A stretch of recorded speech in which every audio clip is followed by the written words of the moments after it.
नमस्कार सभी को, स्वागत है आपका आपके इस परिवार में। आप सभी जानते हैं एसएससी सीजीएल 2025 में आपके टोटल 46 शिफ्ट में पेपर हुआ था और अब नए एग्जाम पैटर्न के अनुसार आपको 25 क्वेश्चन 15 मिनट में करने हैं। अब अगर 15 मिनट में 25 क्वेश्चन करने हैं तो आपकी जो प्रैक्टिस है और जो आपके कंसेप्ट क्लियरिटी है वो आपकी टॉप लेवल की होनी चाहिए। अब उसके लिए हम यहां पर आपके जितने भी क्वेश्चंस आए थे उनके बेहतरीन क्वेश्चंस टॉपिक वाइज लेकर आए हैं और इस सीरीज में आज हमारा ये चौथा टॉपिक है। इससे पहले आपका percentage ratio and profit and loss complete हो चुका है। उसके सारे के सारे बेहतरीन क्वेश्चन और बेहतरीन सॉल्यूशन कराए जा चुके हैं। यहां पर हम इस टॉपिक को कंप्लीट करेंगे और इस टॉपिक के प्रत्येक क्वेश्चन का जो सॉल्यूशन सीखेंगे ना वो निचोड़ सीखेंगे। निचोड़ का मतलब ये है कि यहां पर हम बेसिक भी सीख रहे होंगे और हम वो चीज भी सीख रहे होंगे जिससे क्वेश्चन को जल्दी से जल्दी सोल्व किया जा सके। यानी कि यहां पर हम ऐसे तरीके भी सीख रहे होंगे जिसमें पूरा क्वेश्चन ना सोल्व करके हम अपने आंसर तक पहुंच पाए। तो आइए स्टार्ट करते हैं आज की सीरीज। सबसे पहले आपको यहां पर टेलीग्राम चैनल ज्वाइन कर लेना है। ये स्मार्ट विंग्स के नाम से आपको मिलेगा और यहां पर आपको इस क्लास की पीडीएफ मिल जाएगी और बहुत सारा मैथ्स का बेहतरीन कंटेंट आपको यहां पर मिल जाएगा। तो आइए स्टार्ट करते हैं। पहला क्वेश्चन एसएससी सीजीएल में 14 सितंबर 2025 को आया था और क्वेश्चन क्या है आप समझ लो कि a certain amount invested at A compound interest 12% per annum compounded annually. यानी कि यहां पर 12% प्रतिवर्ष की दर से एक धन जो इन्वेस्ट किया गया और यहां पर जो ब्याज लग रहा था वो चक्रवृद्धि ब्याज की दर थी, वो भी ईयरली। बोल रहा है अमाउंट्स टू 3136 यानी कि 3136 हो जाता है 2 साल में। आपसे बोल रहा है उस धन का 140% कितना है, जो इन्वेस्ट किया था उसका 140%।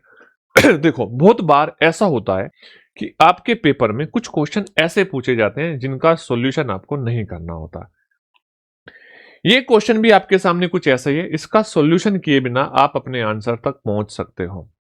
मैं सॉल्यूशन डिटेल से करा के दिखाऊंगा, दोनों मेथड करा के दिखाऊंगा। एक एग्जाम अप्रोच क्या होनी चाहिए, आप एक बात समझो, जो भी आपने इन्वेस्ट किया था यानी कि जो भी आपका प्रिंसिपल था XYZ, जो भी आपका प्रिंसिपल था एक मिनट थोड़ा सा, जो भी आपका प्रिंसिपल था उसका हमसे 140% पूछा है और 140% की अगर मैं फ्रैक्शन बनाऊं 100% की 1 होती है, 40 की 2/5 होती है और इसको सोल्व करेंगे तो ये 7/5 आ जाएगी। 140% की फ्रैक्शन डायरेक्ट भी 7/5 हम बता सकते हैं जिस बच्चे को पता है। तो आप ये बताओ आपका आंसर इस प्रिंसिपल का 7/5 भाग आएगा। क्या आएगा? 7/5 भाग। और आपका जो ये आंसर है सारा का सारा इंटीजर में है और इंटीजर में है तो आप मुझे बताओ ऊपर जो 7 है किसी नंबर से कट रहा होगा? तो जवाब आएगा नहीं कट रहा है। तो इसका मतलब आपका आंसर 7 का मल्टीपल होगा और 7 का मल्टीपल एक ही है, ऑप्शन नंबर सी। तो इस तरीके से आप इस आंसर पर पहुंच सकते थे। ये था एक अप्रोच। अब बेसिक सॉल्यूशन क्या है आप इस बात को समझ लो। आप सबसे पहले प्रिंसिपल निकालो क्योंकि प्रिंसिपल निकालना पड़ेगा और उसका 7/5 करोगे तो आपका आंसर आ जाएगा। कैसे निकालोगे प्रिंसिपल? देखो 2 साल में या तो सक्सेसिव से बता दो कितना परसेंटेज ब्याज मिला या रेशो से बना लो। तो मैं रेशो से करना चाहूंगा। 12% की जो फ्रैक्शन है वो आपकी कितनी होती है? 3/25 होती है। इसका मतलब अगर प्रिंसिपल आपका 25 है तो अमाउंट यानी कि 3 ब्याज मिलेगा और 25 और 3 28 हो जाएगा। क्यों? क्योंकि ये आपका प्रिंसिपल है और ये आपका इंटरेस्ट है 1 साल में, तो अमाउंट कितना हो जाएगा? 28 हो जाएगा। अगर मेरे भाई अमाउंट 28 हुआ तो ये जो रेशो बना ये 1 साल का बना। आपके पास समय क्या है? आपको यहां पे रेशो चाहिएगा 2 साल का, तभी तो आप कंपैरिजन कर पाओगे 2 साल का। तो ये समय 2 साल है। अगर समय को दुगना करना है तो इस रेशो में स्क्वायर करना पड़ेगा। 25 का स्क्वायर 625 और 28 का स्क्वायर 784। कितना? 784। अब आप ये बात समझ गए कि 12% की रेट से कोई धन अगर 625 प्रिंसिपल था तो अमाउंट 784 हो जाएगा। अब कंपैरिजन कर देते हैं। अब अगर मैं आपसे प्रिंसिपल पूछूं, प्रिंसिपल क्या है, मूलधन क्या है, तो आप बोलोगे सर ये 3136 जो है अमाउंट है, और ये किसका मान है, ये मान है 784 का। और जो हमें वैल्यू बतानी है वो 625 की बतानी है। किसकी बतानी है, 625 की बतानी है, तो प्रिंसिपल आ गया। ये हमारा मूलधन है। अब मूलधन का भी कितना बताना है, 140%, यानी कि 7/5। तो अब देखो 784 से, तो देखो 7 चौक 28, 4 चौक 16, तो 4 से हम इसको भाग दे सकते हैं, 4 बार ही जाएगा। जब 4 बार जाएगा, अब यहां से 5 से कितनी बार जाएगा, 125 बार जाएगा। तो आप बताओ 125 गुणा 4 500 होता है, और 500 गुणा 7 होता है 3500। तो क्या आपका आंसर 3500 आ गया? यानी कि ये धन आपका कितना हो गया, 3500 हो जाएगा उसका, अगर हम धन का 140% निकाल रहे हैं। अब ये इसका बेसिक सॉल्यूशन था, लेकिन आप खुद सोचो, अगर आप अप्रोच सीख गए थे तो इस बेसिक सॉल्यूशन को करने की जरूरत नहीं थी, और आपका आंसर कितना आ जाता, 3500 विदाउट पेन यूज किए आ जाता। अब मेरी बात समझो ध्यान से, क्या ऐसा हर क्वेश्चन में पॉसिबल है? नहीं, हर क्वेश्चन में तो पॉसिबल नहीं है। क्यों? क्योंकि यहां पे 2 ऑप्शन अगर ऐसे होते जो 7 के मल्टीपल होते, तो फिर हमें क्वेश्चन को सोल्व ही करना पड़ता। लेकिन अगर ऐसा है कि एक ही ऑप्शन है, तो भाई क्यों मैं इसको सोल्व करूं? तो मैं आपको यह सिखाना चाहता हूं कि आपको अगर सिलेक्शन चाहिए, फाइनली हमारा एम है सिलेक्शन लेना, तो हमारे पास सारे तरीके होने चाहिए, बेसिक भी होना चाहिए, की सारी क्लियरिटी भी होनी चाहिए, और हम ऑप्शन को एलिमिनेट करके भी आंसर बता सकते हैं। यानी कि ये ऑप्शन एलिमिनेट हमने किसे किया, डिविजिबिलिटी रूल से। तो आपको डिविजिबिलिटी रूल भी आना चाहिए, आपको यहां पे यूनिट डिजिट भी आना चाहिए, आपको यहां पे डिजिटल सम भी आना चाहिए, और आपको यहां पे अप्रोक्सीमेशन भी आना चाहिए, तब जाके हम चीजों को कर पाएंगे। नेक्स्ट क्वेश्चन देखो, क्वेश्चन नंबर 2 बोल रहा है, एक विक्रेता है, a vendor land 74,000 at the rate of 12% compounded interest per annum, compounded annually, find the interest of third year। तीसरे साल का ब्याज पूछा है। अब देखो यहां से समझने वाली बात यह है कि तीसरे साल का ब्याज हम कैसे निकालें। देखो ध्यान से, अब अगर मैं यहां पे बात करूं कि जो ये ऑप्शन है, क्या आप कह सकते हो कोई नंबर जब भाग दे रहा है और लास्ट में यहां 7 आ रहा है, पूरा पूरा कट सकता है? नहीं, पूरा पूरा नहीं कटा हुआ, यानी कि ये जो ऑप्शन है ना, ये अभी भी अप्रोक्सीमेट है। तो यहां पे हम ऑप्शन से तो नहीं जा सकते, लेकिन एक बात हम जरूर कर सकते हैं, सर अप्रोक्सीमेशन से हम क्वेश्चन को सोल्व कर सकते हैं, क्योंकि 139 का मिनिमम डिफरेंस है यहां पर। ठीक है, अब इसमें भी 2 तरीके हैं। पहला तरीका यह है कि अगर हमारे पास प्रिंसिपल है, ध्यान से बात समझना, प्रिंसिपल है 74,000। आपको ये चीजें क्लियर होनी चाहिए, क्योंकि आपने पढ़ा होगा तो कंसेप्ट क्लियर होने चाहिए। अब इस 12% की फ्रैक्शन कितनी है मेरे भाई, ये है 3/25। आप ये बताओ, अगर मैं इसको 3/25 करूं, इसका 3/25 करूं, तो ये फर्स्ट ईयर का इंटरेस्ट आएगा, और इसको मैं 12% बढ़ा दूं तो सेकंड ईयर का हो जाएगा, और उसको वापस 12% बढ़ा दूं तो थर्ड ईयर का हो जाएगा। यानी कि अगर किसी नंबर को 12% बढ़ाया जाएगा तो 25 से वो 28 हो जाएगा, 28/25। अब यहां पर मैं 28/25 और इंटू 28/25 कर सकता हूं, और इसको कैलकुलेट कर लूं तो मेरा आंसर आ जाएगा। क्लियर है, क्या आ जाएगा आंसर? लेकिन आप ये देखो, यहां से भाई आसान नहीं है कैलकुलेशन करना, कैलकुलेशन आपकी मुश्किल है, टफ है।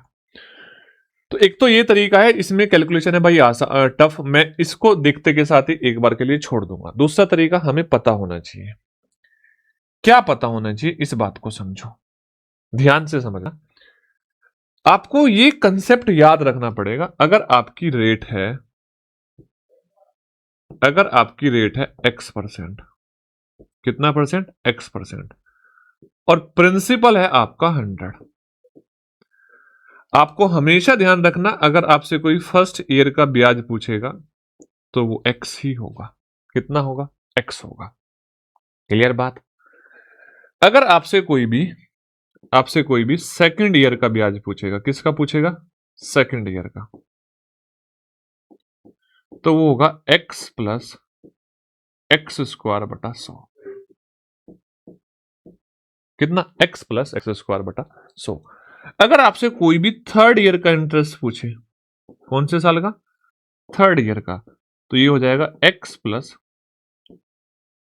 2x स्क्वायर बटा 100 और प्लस x क्यूब बाई 10,000।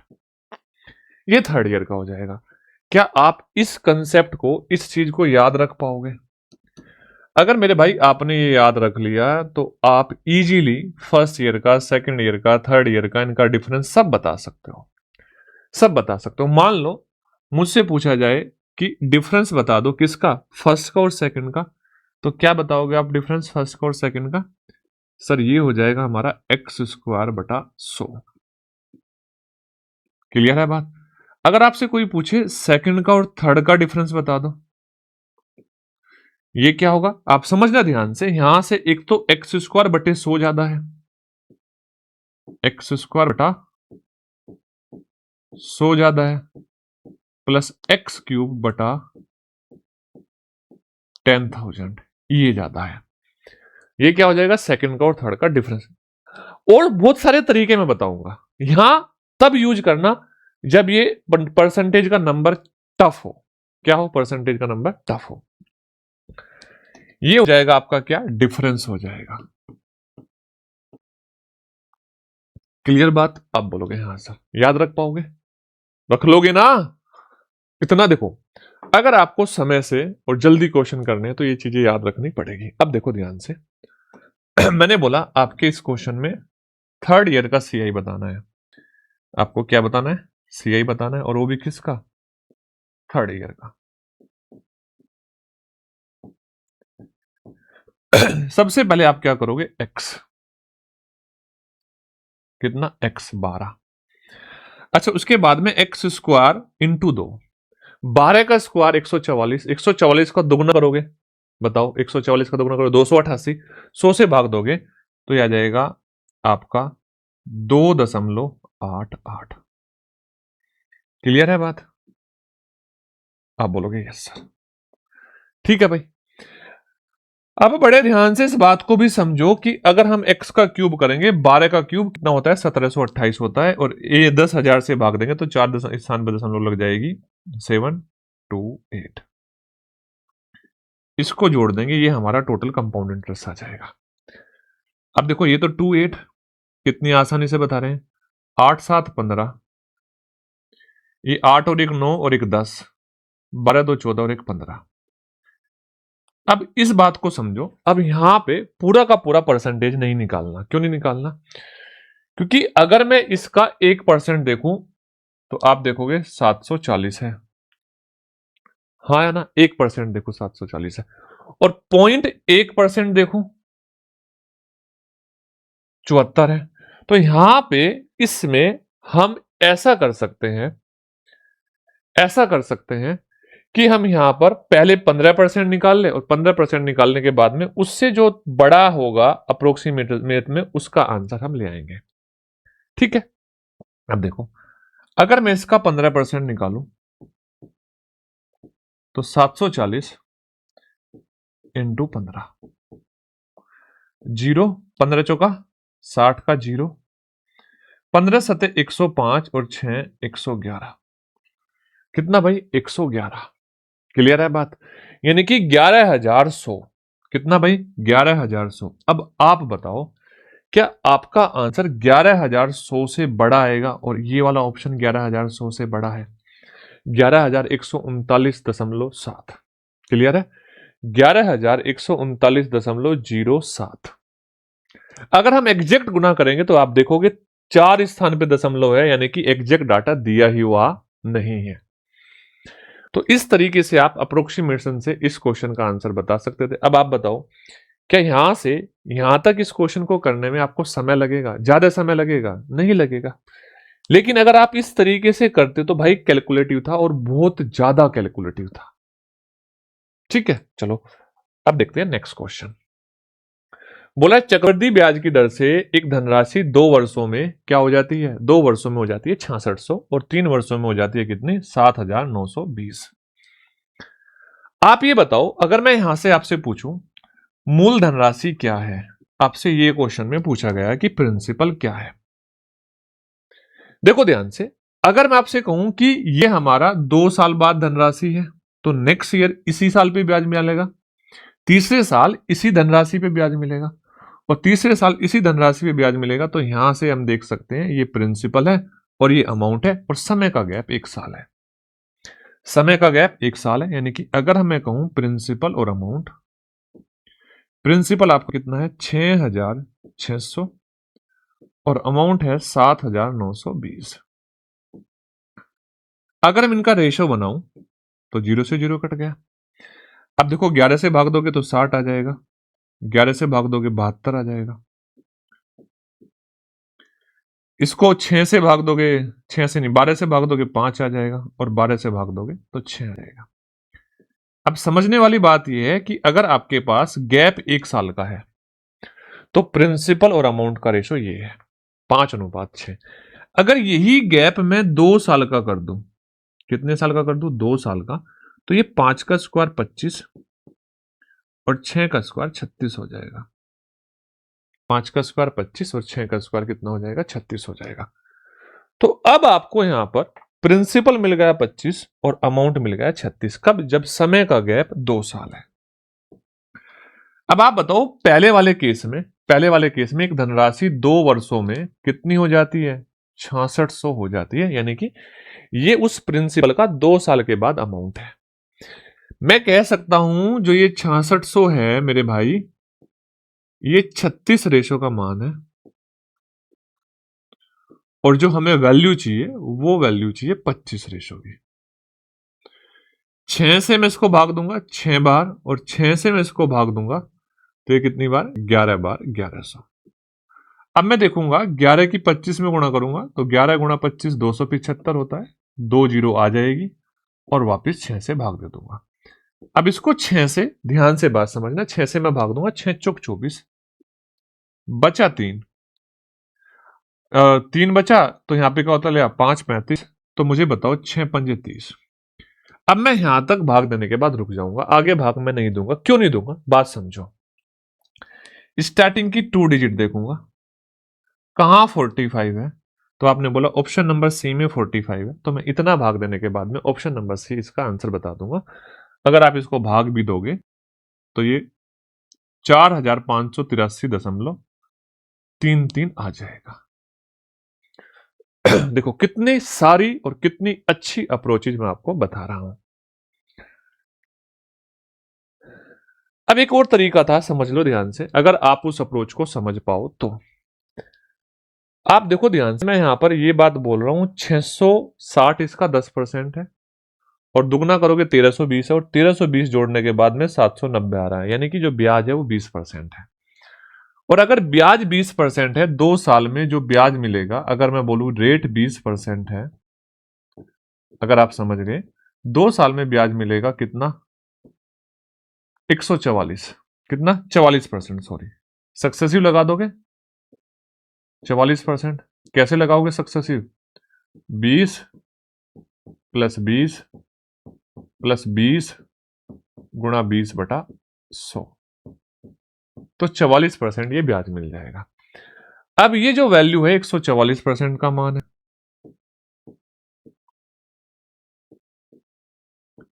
और आपको 100% का मान चाहिए प्रिंसिपल बताने के लिए। सेम वही प्रोसेस देखना, 4 से भाग दूंगा इसको 36 आ जाएगा, 4 से इसको भाग दूंगा 25 आ जाएगा।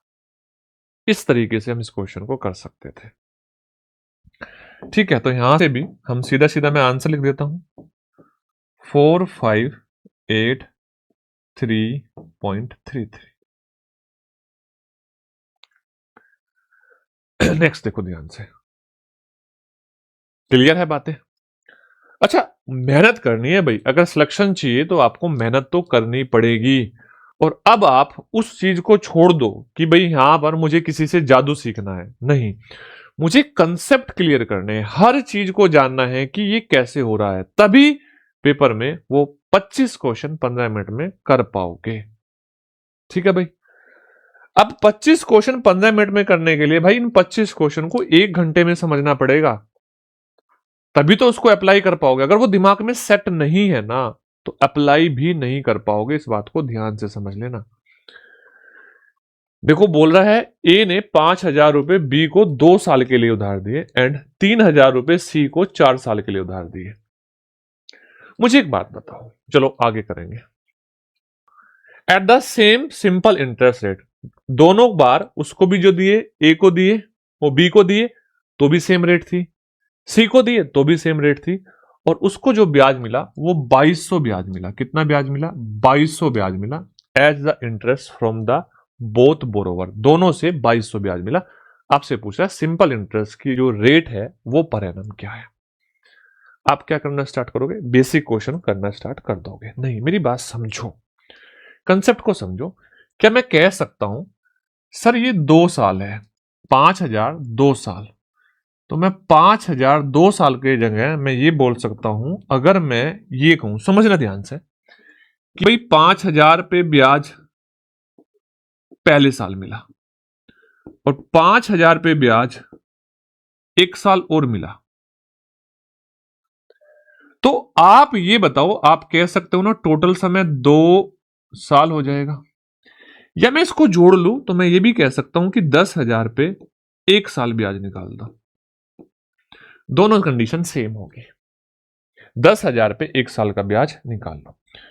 तो इसका मतलब मैं यहां से आपको सिंपल सी ये कहानी बोलना चाह रहा हूं कि इसको 5,000 2 साल है तो 2 साल ना लेके 5,000 को 2 से गुणा करके 10,000 रुपए 1 साल के लिए देता हूं। माइंड में 10,000 रुपए 1 साल के लिए।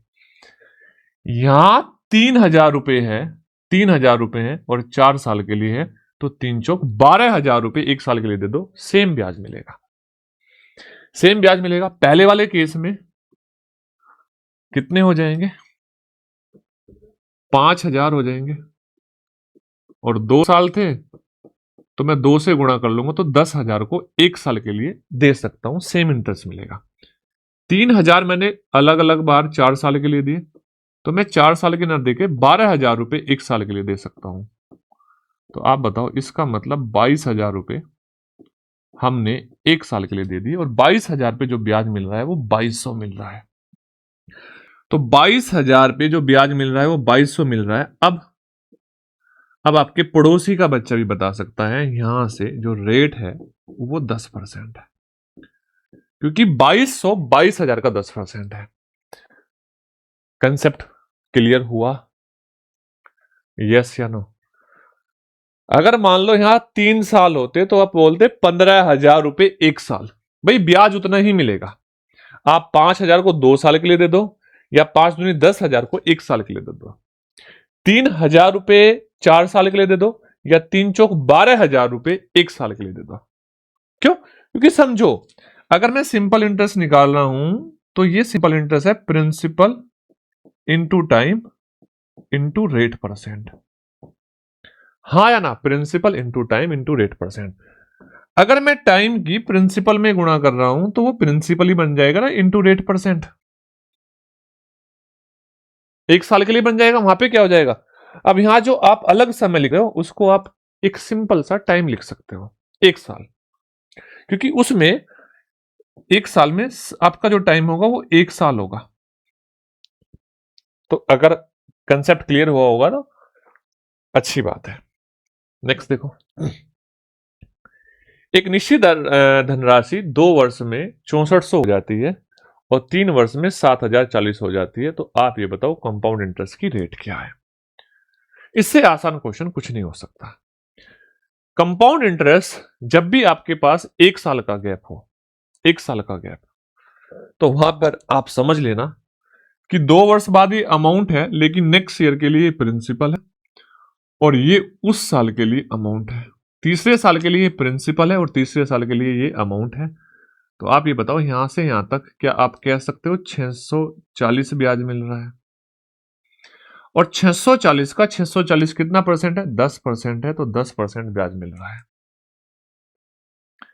यानी कि जब चक्रवृद्धि ब्याज में समय 1 साल हो ना, 1 साल हो, तो वहां पे आप सिंपल इंटरेस्ट कैलकुलेट कर दो, आपको पता चल जाएगा कि रेट वही है। 1 साल में कंपाउंड इंटरेस्ट हो या सिंपल इंटरेस्ट हो, और आपका जो ब्याज है वो कंपाउंडेड हो रहा हो एनुअली, वार्षिक रूप से चक्रवृद्धि हो रहा हो, तो भाई वहां पर सिंपल इंटरेस्ट और कंपाउंड इंटरेस्ट सेम ही होंगे और सेम तरीके से कार्य कर रहे होंगे। Next question. ऐसा कहा जाता है कि कोई धनराशि चक्रवृद्धि ब्याज के साथ में 5 वर्षों में 5 वर्षों में कितनी हो जाती है? डबल हो जाती है। 5 वर्षों में डबल हो जाती है, तो बताओ 8 गुना होने में कितना समय लगेगा? आप बस ये देखो, डबल होने का मतलब 2 टाइम्स हो रही है, 2 टाइम्स, और 2 टाइम्स हो रही है कितने साल में? 5 साल में। ठीक है भाई, 2 टाइम्स हो रही है 5 साल में। अब आपसे पूछ रहा है कि 8 टाइम्स, और जो ये 8 टाइम्स है ये 2 की पावर 3 है, 2 की पावर 3 है। यस या नो? अब एक बात बताओ, मान लो ये अमाउंट है, जो ये अमाउंट है इसका पावर 3 हो रहा है, पावर 3 हो रहा है। कंसेप्ट को यहां से समझ लो। पावर 3 कैसे? 2 साल था तो पावर क्या कर दी थी हमने? डबल कर दी थी। अमाउंट देखो, अगर पहले 28 है तो 2 साल होते के साथ ही 28 का स्क्वायर हो गया, समय दुगना होते के साथ ही स्क्वायर में चला गया। अब ये बताओ वाइस वर्सा भी तो होगा, अगर मैं इसको स्क्वायर में लेके जाऊं अमाउंट को तो समय दुगना हो जाएगा, अमाउंट को क्यूब में लेके जाऊं तो समय 3 गुना हो जाएगा। बस आपको ये बात याद रखनी है कि अगर यहां पर 2 की पावर 1 थी, 5 साल समय था, ये 2 की पावर 3 है, तो 5 का 3 गुना समय हो जाएगा। बस 5 दिया 15। यस या नो? आप इस तरीके से समझ सकते हो। देखो, एक आपको, ताकि आपको क्लियरिटी मिल जाए, बस आंसर तो आ चुका है, क्लियरिटी मिल जाए। आप ये बात समझ लो कि भाई एक अगर प्रिंसिपल था तो अमाउंट 2 था, हाँ या ना? और यहां पे एक प्रिंसिपल है, अमाउंट 8 है। तो समझो अगर यहां रेशो इसका क्यूब हो रहा है ना, क्यूब, तो समय 3 गुना हो रहा है। बेसिक कंसेप्ट वही है। चलो नेक्स्ट देखो। बोला है Rahul borrow a sum of money at the simple interest 5% per annum for first 3 year. 3 साल के लिए 5% की दर है, 7 साल के लिए नेक्स्ट 5 ईयर 7% की दर है अगले 5 साल के लिए, और उसके बाद में जो दर है वो है 9% की, और टोटल समय है 10 साल। टोटल समय है 10 साल। How much money did he borrow? अगर जो इंटरेस्ट है वो आपका 6,800 है, उसने कितने रुपए उधार लिए थे, ये आपसे पूछ रहा है। आप इस बात को बड़े ध्यान से समझना कि भाई हम यहां पर टोटल क्या निकाल लेते हैं? हम टोटल इंटरेस्ट निकाल लेते हैं। सोचो ध्यान से, अगर मैं आपसे कहूं कि 1 साल में 5% ब्याज मिल रहा है और पहले 3 साल में मिल रहा है, तो आप बोलोगे पहले 3 साल में 5% 1 साल में, और 3 साल से गुणा कर दूंगा, तो भाई जो इंटरेस्ट है वो प्रिंसिपल का 15% मिलेगा। किसका 15%? प्रिंसिपल का 15%। आगे 7% मिल रहा है, यस या नो? टोटल समय 5 साल है, तो 35% यहां पर मिलेगा। आगे रेट ऑफ इंटरेस्ट 11% है, और टोटल समय 10 साल है। टोटल समय कितना है? 10 साल। और बोल भी रहा है कि 8 वर्षों से आगे, 8 वर्षों से आगे टोटल समय 10 साल है, तो नेक्स्ट 2 ईयर बचे। कितने साल बचे? 2 साल। तो 11% यहां 1 साल में मिल रहा होगा, तो 2 साल में इंटू 2 22% मिलेगा। तो बड़े ध्यान से बात समझना, बड़े ध्यान से बात समझना। 7 पर 35, 5 या 15, अच्छा ये 9 था, 9 था। अच्छा 9, गड़बड़ कहां हो रही है? ये 9 था मेरे भाई, सॉरी, समझ आता हूं, ये 9% था। 9 दूनी 18%। तो क्या आप कह सकते हो टोटल 68% मिला? अगर 68% आपको यहां पर इंटरेस्ट मिल रहा है, तो आप देखो 68% का मान कितना है, 6800 है। ये 68% मेरे भाई 6800 के बराबर है। तो क्या 1% 100 के बराबर हो जाएगा? और प्रिंसिपल आपसे पूछ रहा है तो 100% हो जाएगा। और 100% किसके बराबर होगा? 100 से गुणा कर दो तो यहां पर 2 जीरो और बढ़ा दो। अगर मान लो वो आपसे, देखो ये तो प्रिंसिपल है, अगर वो मान लो आपसे अमाउंट पूछता, क्या पूछता? अमाउंट।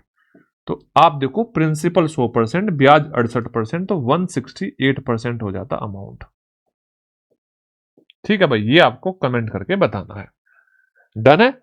सिंपल सा बता सकते हो, 100 में 168 की गुणा कर दो। चलो मत बताओ, नहीं बता दिया।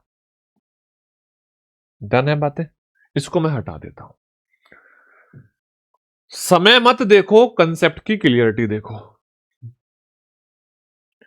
अब जब हमें करना होता तो मैं सीधा सीधा बोलता 5 या 15, 15 लिख लेता, 7 पंजे 35, 35 लिख लेता, 9 दूनी 18, 18 लिख लेता, 68 का मान नहीं आता। ये सारी चीजें थोड़ी करनी थी, तब तो फटाक से हो जाता। चलो भाई आगे बढ़ते हैं, नेक्स्ट क्वेश्चन।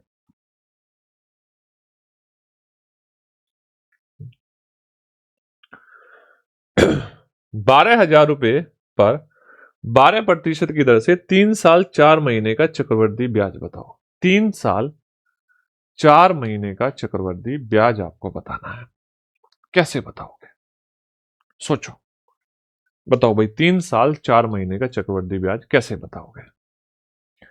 देखो बड़े ध्यान से, आप बोलोगे 3 साल तक तो 12% की दर से ब्याज मिल रहा होगा। किसकी? भाई 12% पहले साल, नेक्स्ट ईयर फिर 12%, नेक्स्ट ईयर फिर 12%, और नेक्स्ट ईयर 4 महीने हैं तो 12% अगर 12 महीने में मिलता है तो 4 महीने में 4% मिल रहा होगा। अब आप यहां पर सक्सेसिव में रेशो लगाने की तो कोशिश बिल्कुल भी मत करना। क्यों मत करना? समझ लो, एक बार मैं बता दूं क्यों नहीं करनी। आप इस बात को समझो, अगर मैं 12% की फ्रैक्शन बनाऊं तो ये 3/25 बन रही है। तो सोचो, अगर प्रिंसिपल यहां पर 25 है तो 3 ब्याज मिलेगा, अमाउंट हो जाएगा 28 पहले साल, दूसरे साल भी 25 से 28, तीसरे साल भी 25 से 28 क्योंकि 12% ही रेट है, और चौथे साल 4% है, 4% की फ्रैक्शन होती है 1/25, तो ये 25 से 26। तो आप खुद सोचो यहां पर ये जो 25 की पावर 4, 90% बच्चों को मैं बोल सकता हूं 25 की पावर 4 डायरेक्ट याद नहीं होगी, और 28 की पावर 3 भी 90% की याद नहीं होगी, और 100% इसकी मल्टीप्लाई, इसकी सारे की मल्टीप्लाई 30 सेकंड से पहले नहीं बता सकते। सोचो इसकी मल्टीप्लाई, और फिर कंपैरिजन करोगे तो यहां ये नंबर ऐसा है जो इसकी मल्टीपल में नहीं है, तो कैलकुलेशन बढ़ जाएगी, और ये जो सॉल्यूशन है आप नहीं कर पाओगे, आप अप्रोक्सीमेट भी नहीं पहुंच पाओगे। डन है? फिर क्या करें? देखो, बहुत सारे तरीके होते हैं, बहुत सारे तरीके होते हैं हमें क्वेश्चन को सोल्व करने के, बहुत सारे तरीके। क्या तरीके होते हैं? एक मैं यहां पे फॉर्मूला भी बताऊंगा, और भी कंसेप्ट बताऊंगा, आगे रेशो मेथड भी बताऊंगा। पहले भाई मैं फॉर्मूला बता दूं। अगर आपको 3 साल का इंटरेस्ट बताना है, आपके पास रेट, आपके पास X% है, और आपका प्रिंसिपल 100 है, तो इस स्थिति में 3 साल का compound interest CI of 3 year आपको कैसे बताना है? इस फॉर्मूले का यूज करना है कि 3x²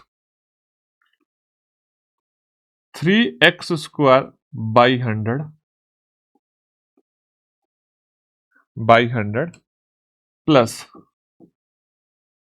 x³ अपॉन 10,000। एक तरीका और बताऊंगा, आगे क्वेश्चन आएगा जहां 5 साल का होगा, वहां पे मैं 2 साल का, 3 साल का, 4 साल का सबका रेशो मेथड से निकालना आपको सिखा रहा हूं। ठीक है भाई, अभी मैं 3 साल का इसी से करूंगा। तो देखो 3 साल का मैं इससे कर रहा हूं, तो इस बात को समझो, 12 या 36, 36% तो ये हो गया। 12 का स्क्वायर 144,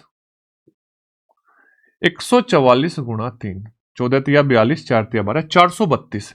और 432 को 100 से भाग दोगे तो 4.32। 12 का क्यूब 1728 और 1728 को 10,000 से भाग दोगे तो आपका आ जाएगा ये। अब इसको मैं जोड़ दूंगा तो ये ब्याज आ जाएगा।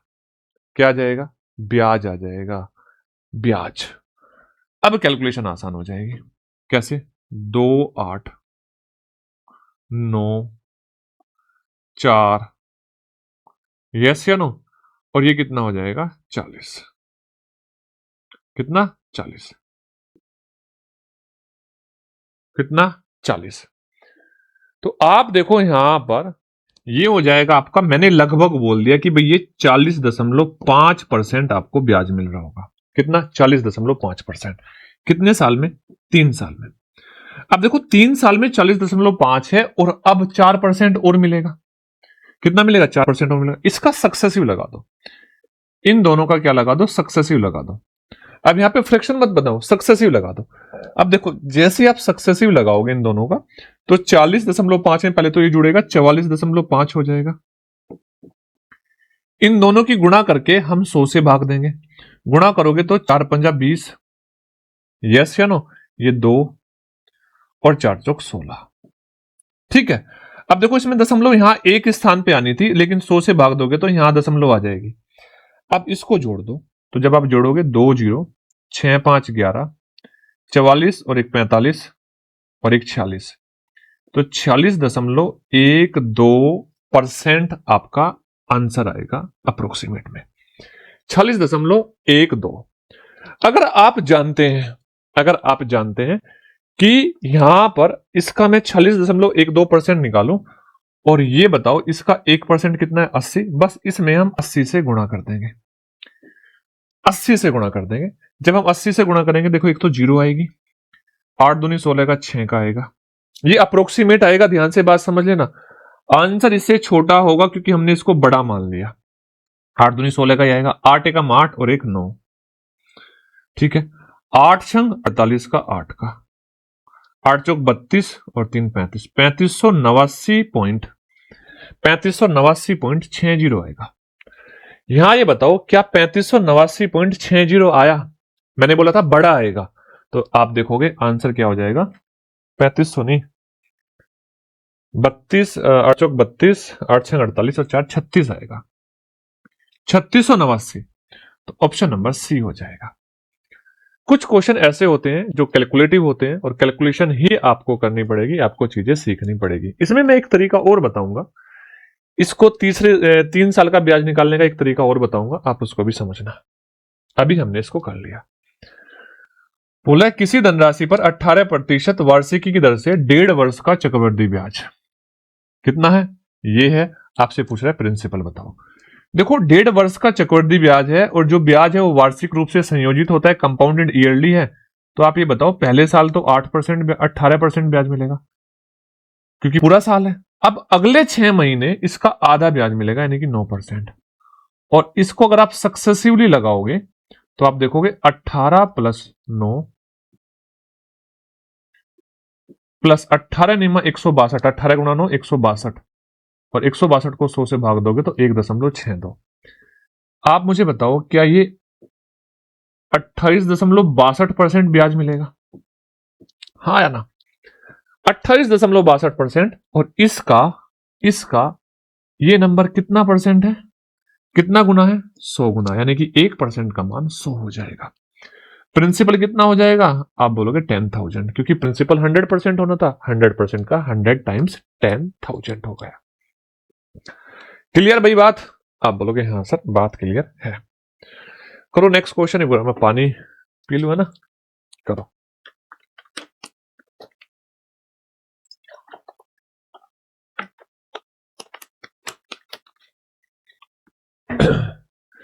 एक वर्ष 8 महीने,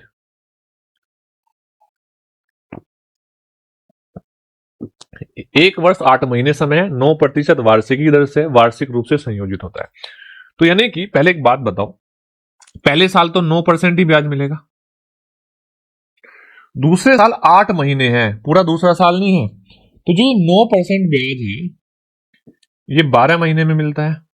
8 महीने में कितना मिलेगा, 8 से गुणा करता हूं। तो देखो यहां पर इसको 4 से भाग दूंगा 2 बार, 4 से इसको भाग दूंगा 3 बार, 3 से 9 को भाग दूंगा 3 बार, तो आप बोलोगे 6% ब्याज मिलेगा।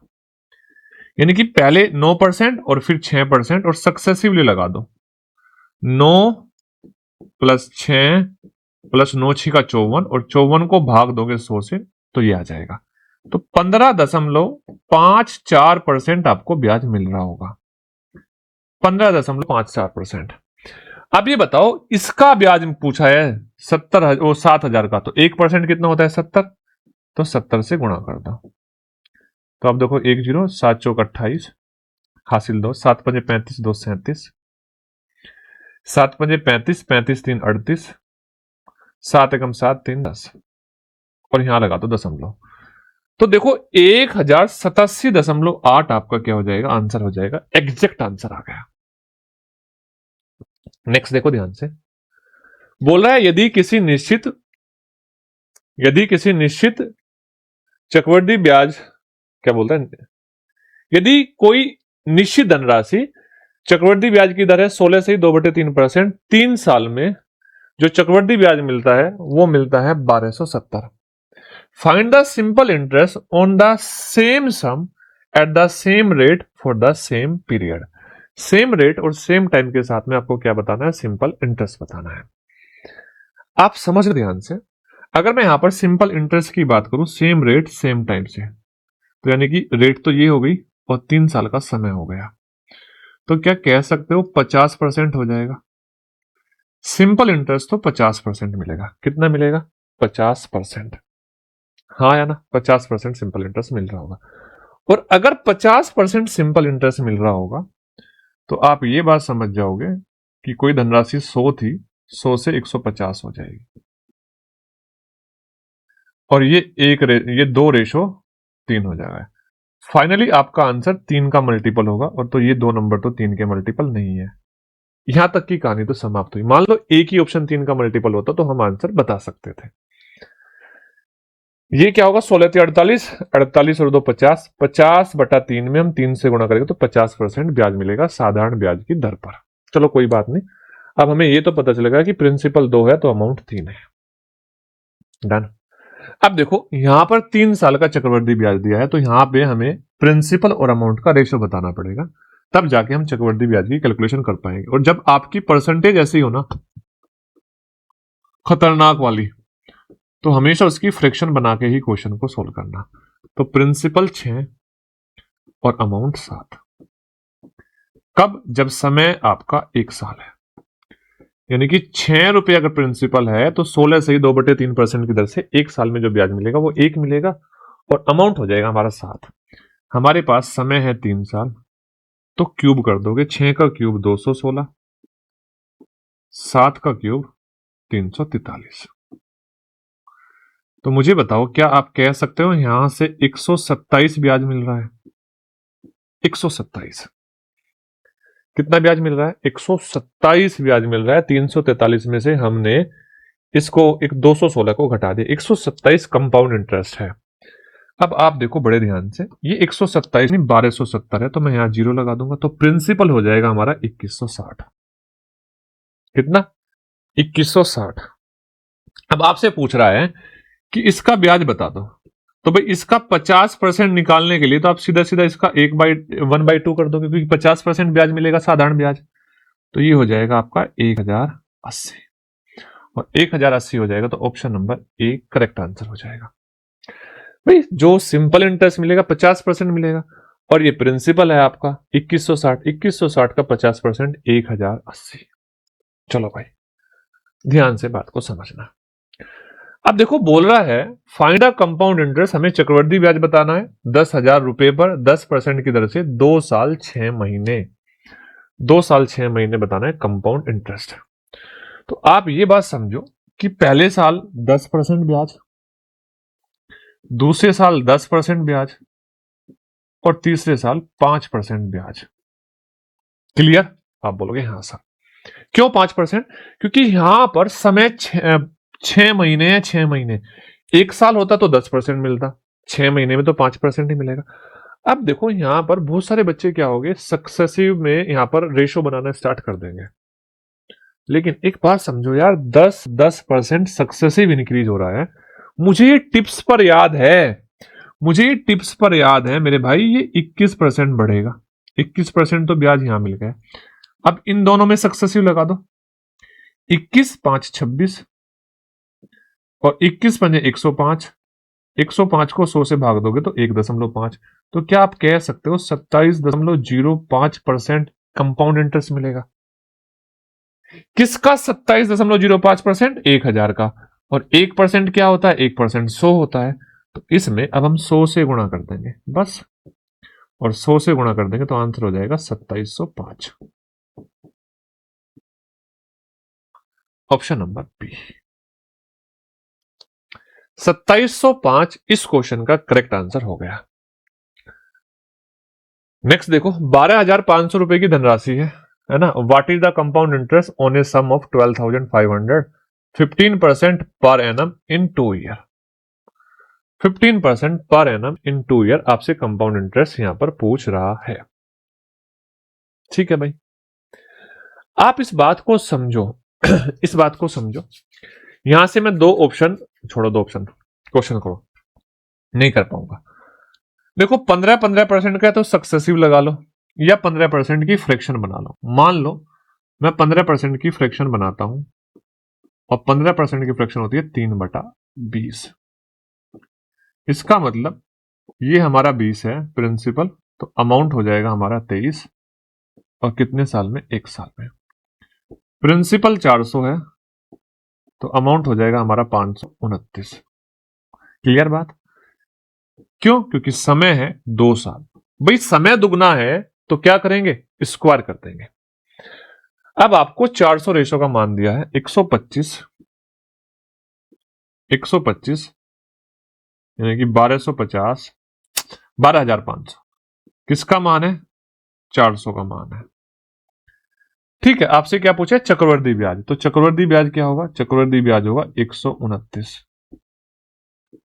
तो आप यहां से 129 का मान बता दो, 129 का मान बता दो। क्लियर बात?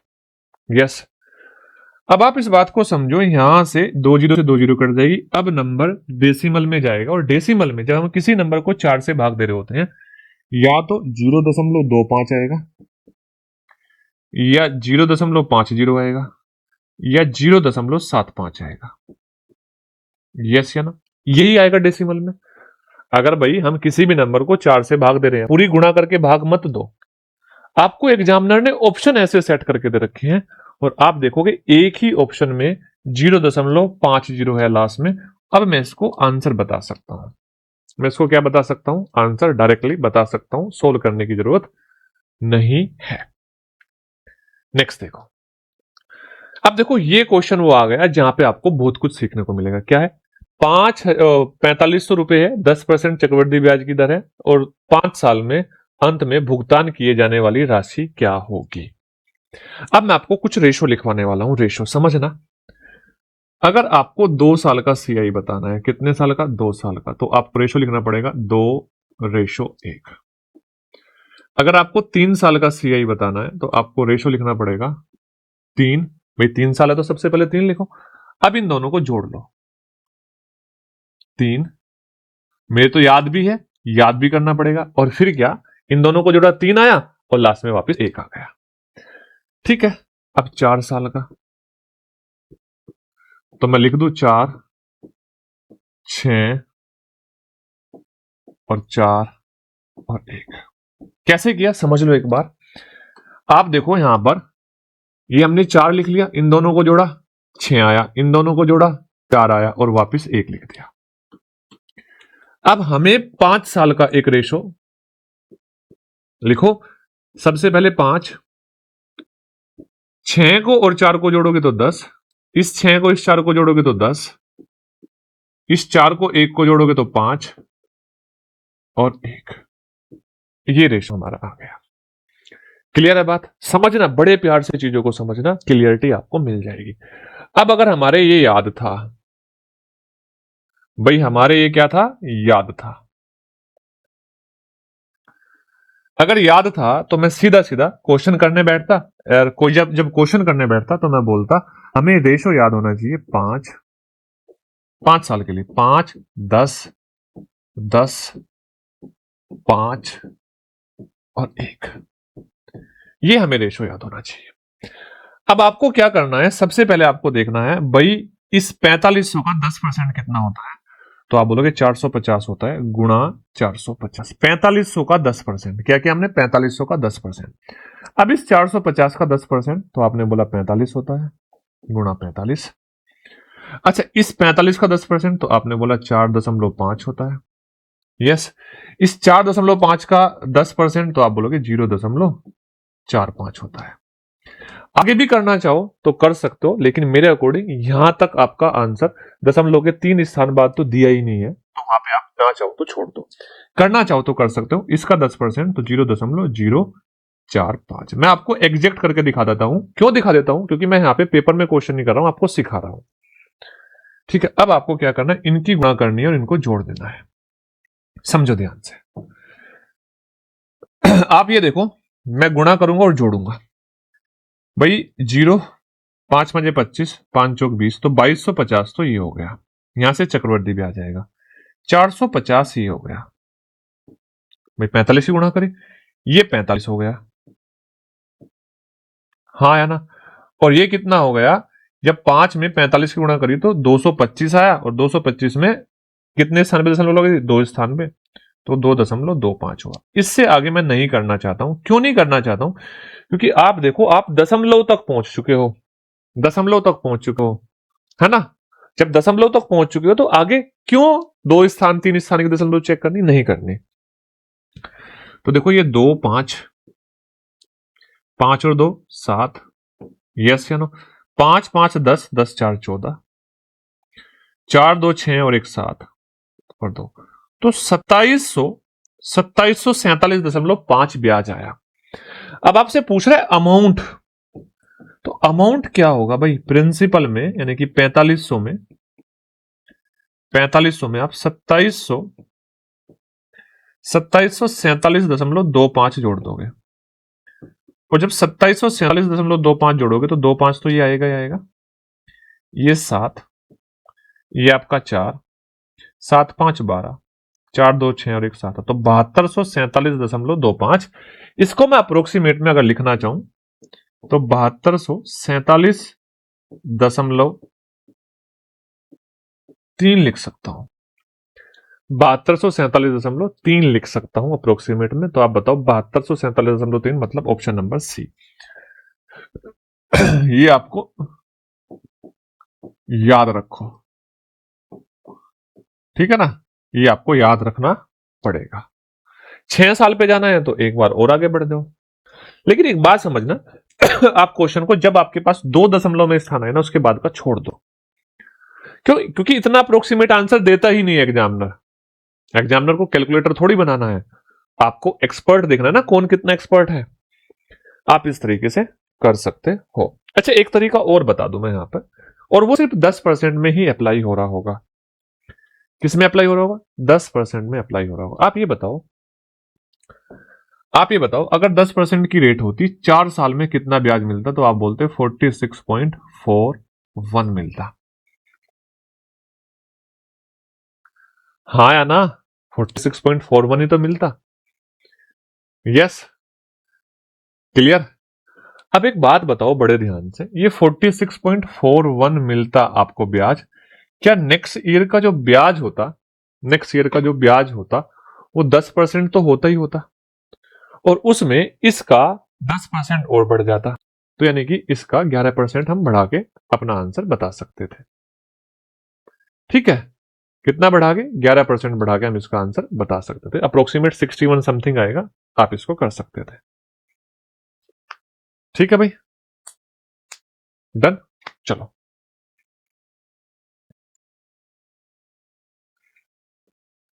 नेक्स्ट देखो, बोल रहा है the amount at the end of second year and the third year. आपके पास सेकेंड ईयर और थर्ड ईयर का अमाउंट दिया, प्रतिवर्ष ब्याज की दर बताओ। ये तो मैंने आपको सिखाई दिया। यहां से आप देखो बस कितना परसेंट ब्याज मिल रहा है, आप बोलोगे 1200 ब्याज मिल रहा है। 12,000 पे 1200 जो है वो 10% होता है। Clear, C answer. नेक्स्ट देखो, बोला सारा invested amounts in 3 different scheme m n o at the simple interest 10% पर एनम, 12% और 15%। एम में रेट 10% है, एन में 12% है और ओ में 15% है। If the total invested acquired in 1 year was 2820, जो टोटल ब्याज था वो कितना था, 2282 रुपए था। And amount invested in scheme O, scheme O में जो अमाउंट इन्वेस्टेड था वो 180% था। और किसका 180% था, जो एम में इन्वेस्टेड था। एंड 250% ऑफ एन, एन का 250% था। आप सबसे पहले एम एंड एन एंड ओ का रेशो बताओ। तो देखो एम, एन और ओ। अब देखो जो ओ में था वो एम का 180% था। अब यहां पे 180% की आपको फ्रैक्शन पता होनी चाहिए इजीली, और 180% की जो फ्रैक्शन होगी वो होगी 9/5। यस या नो, 100 से भाग दे दोगे अपने आप 9/5 आ जाएगी। यानी कि अगर यहां पे मैं कह दूं एम के पास 5 रुपए इन्वेस्ट थे एम के, तो जो ओ है उसके 9 थे, तो यहां से मैंने इसको 5 लिखा और इसको लिख दिया 9। इसी प्रकार से 250% की 100 से भाग दोगे तो 5/2 हो जाएगी, 5/2 हो जाएगी। तो एन के 2 है और यहां पर ओ के 5 है। रिलेशन ये बता रहा है एन के 2 है और ओ के 5 है। तो इस रेशो को आप क्या कर दो, सिंप्लीफाई कर दो। कैसे करोगे सिंप्लीफाई, आप ओ का मान दोनों जगह इक्वल कर दोगे, और ओ का मान दोनों जगह इक्वल करने के लिए आपको यहां पर 5 से गुणा करनी पड़ेगी ऊपर वाले रेशो में, और नीचे वाले रेशो में 9 से गुणा करनी पड़ेगी। तो आप देखोगे एम अगर 25 है, एन 18 है और ओ 45 है रेशो में। किसमें, ये रेशो में। ठीक है भाई, 25 18 और 48। अब इस बात को समझो कि अगर हमसे एन का रेट निवेश पूछा है तो 18 का मल्टीपल होना चाहिए, 18 का मल्टीपल होना चाहिए। और 18 का मल्टीपल कौन सा है, 18 नहीं 36। आंसर ये हो जाएगा, यहां से हम पहुंच सकते थे आंसर पे। प्रॉपरली पूरा आंसर करना है तो इस बात को समझो। अब यहां से जो टोटल ब्याज है वो कितना है, वो है आपका 2282। आप सोचो अगर ये 2500 होता, अगर ये 1800 होता और ये 4500 होता। एक्चुअल में मैं इस तरीके से नहीं बताता क्योंकि अभी आपके पास वो समय नहीं है, आपने क्लासें नहीं देखी या देखी मुझे नहीं पता, तो मैं इसको 2200 और 2500 1800 और 4500 मार रहा हूं। अगर नहीं भी मानता मैं तो मैं बोलता आप एक काम करो, 25 में सीधा सीधा इसकी रेट से गुणा करो, 25 गुणा 10, पहले वाले में 10% है तो मैं ये बोल सकता हूं 250। 25 गुणा 10 250। ठीक है, इतना ब्याज मिलेगा। क्यों मिलेगा, देखो इसका 10% निकालना है, 1% 25 होता है, तो 25 में सीधा सीधा 10 से गुणा करके मैं 250 बता सकता था। ये सिर्फ मैं इसलिए लिख रहा हूं आप समझ जाओ कि प्रिंसिपल हमारा एम का 2500 है, इसका 1800 है, इसका 4500 है, और इसी के मल्टीपल में हमारा जाना है। अब दूसरे वाले ने 12%, तो 18 गुणा 12, 18 गुणा 12, तो आप देखोगे 18 दूनी 36, 18 कम 18 और 3 216, 216 ब्याज यहां पे मिला। अब देखो 45 गुणा 15, क्यों, क्योंकि 45 1% 15 है ये, तो देखो 45 गुणा 15, आप देखो ध्यान से यहां पर 15 पंजे 75, 15 चौका 60, 60 और 7 67, तो 675 होगा। अब इसको जोड़ दो, इसको आप जोड़ोगे तो ध्यान से बात समझना, 6 5 11 का 1 का, 7 और 1 8, 8 5 13, 13 और 1 14, 2 दूनी 4 और 6 10 और 1 11, तो 1141 ब्याज मिलता। अगर ये 2500 होता, ये 1800 होता, ये 4500 होता। ब्याज 1141 का डबल है मेरे भाई, 2282। तो आप क्या कह सकते हो, यहां पे भी ब्याज इसका डबल होगा और इसका डबल होगा, तो कितना हो जाएगा 3600। अब आप ही बताओ, हम 3600 पहले ही बता सकते थे। 3600 हम पहले ही बता सकते थे कि 18 का मल्टीपल आपका आंसर होगा। नेक्स्ट देखो, बोला है 5,000 रुपए दो पार्ट में साधारण ब्याज की दर पर उधार दिए गए, पहले से 6% रेट पर, दूसरा 9% रेट पर, और जो पूरा एनुअल इंटरेस्ट मिला वो मिला 390। कितना मिला? 390। अब मैं आपको बता दूं, अगर हम यहां पे 390 को परसेंटेज में इजीली बता पा रहे हैं तो चीजें बहुत आसान है। अगर नहीं बता पा रहे हैं तो दूसरा तरीका आपको क्लासों में सिखाया गया है, आप उसको करना। दोनों तरीके मैंने बताए थे कि अगर हम इसको इजीली नहीं बता पा रहे हैं तो हम दूसरे तरीके से करेंगे, वो तरीका भी आपको सिखा रखा है। अभी हम बता पाएंगे। क्यों बता पाएंगे? क्योंकि मैं इसको बस 50 से भाग दूंगा तो मुझे रेट पता चल जाएगी। 50 से भाग दूंगा तो 5 7 35, 4 बचेगा तो 7.8। तो यहां से ये क्लियरिटी मिली कि पहली धनराशि हमने जो दी थी वो 6% की दर पर दी थी, दूसरी धनराशि हमने दी थी वो 9% की दर पर दी थी, और जो हमें ओवरऑल ब्याज मिला वो मिला 7.8%।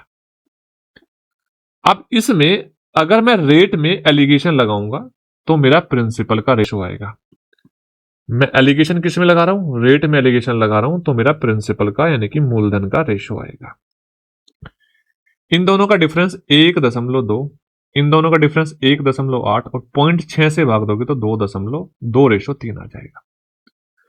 अगर हमारा 6% वाली धनराशि 2 है तो 9% वाली 3 है, और टोटल जो प्रिंसिपल हमने दिया था वो दिया था 5। अब आप देखो कितनी आसान सी कैलकुलेशन है। ये 5 नहीं 5,000 है, तो भाई ये 2 नहीं होगा 2,000 होगा, ये 3 नहीं होगा ये 3,000 होगा। आपसे कौन सा पूछा है? 6% की दर पर उधार दी गई धनराशि यानी कि 2,000 आपका आंसर हो जाएगा। ठीक है भाई। नेक्स्ट देखो, एक आदमी ने 15,000 रुपए लिए। He lends in 3 parts of it x for 3% और 3 year for at 10% simple interest, यानी कि एक्स ने को जो दिए वो दिए 10% की दर पर। दिए या लिए? उधार दिए, ठीक है। वाई को 3 साल के लिए 12% की दर पर दिए, और दोनों से 3 साल बाद ये रुपए हमें धनराशि के रूप में प्राप्त हुए। तो आप एक बात बताओ, यहां से मैं ये बता सकता हूं कि ये जो धनराशि है कितना परसेंट है? किसका? इस 15,000 का। तो हम 3 साल में कितना ब्याज मिल रहा है ये बता देंगे। दूसरी चीज, अगर मैं यहां पर इसको 1 साल का इंटरेस्ट आपसे पूछूं तो आप एक बात समझना ध्यान से, 3 साल ना होते 1 साल होता तो इसको मैं 3 से भाग दूंगा तो 16×3 = 16×3 और यहां पर कितना 5×15, तो 1650 ब्याज मिल रहा है हमें। यहां 3 साल ना होता, हम 1 साल कर देते, तो 1 साल कर देते तो ये क्या हो जाता? 1650 ब्याज मिल रहा है। एक्स को 10% की दर पर, वाई को 12% की दर पर, और टोटल ब्याज मिल रहा है 1650। ये 15,000 का कितना परसेंट है? तो ये बात हम बताने के लिए सिंपल सा बता देते, ये 11% है। इसमें तो निकालने की जरूरत नहीं भाई, हम इसको 150 से भाग देते तो 11% आता, और कितना आसान सा क्वेश्चन हो गया। पहली धनराशि 10% की दर पर दी गई थी, दूसरी धनराशि 12% की दर पर दी गई थी, और जो ओवरऑल ब्याज मिला वो 11% हर साल ब्याज मिला। और हम एलिगेशन लगाएंगे तो हम एलिगेशन लगाएंगे, ये आ जाएगा 1:1। 1:1 रेट में एलिगेशन लगाया हमने तो हमारा प्रिंसिपल का रेशो आ गया, यानी कि बराबर गई दोनों हिस्सों में। तो आपसे जो भी पूछी है, क्या पूछी है आपसे? एक्स ने कितनी उधार दी थी, तो यहां पे आप इसको 15,000 को भाग दे दोगे 2 से तो आंसर आ जाएगा 7,500। एक्स को कितनी उधार दी थी तो ये आ जाएगा 7,500। वाई को कितनी उधार दी थी? 7,500।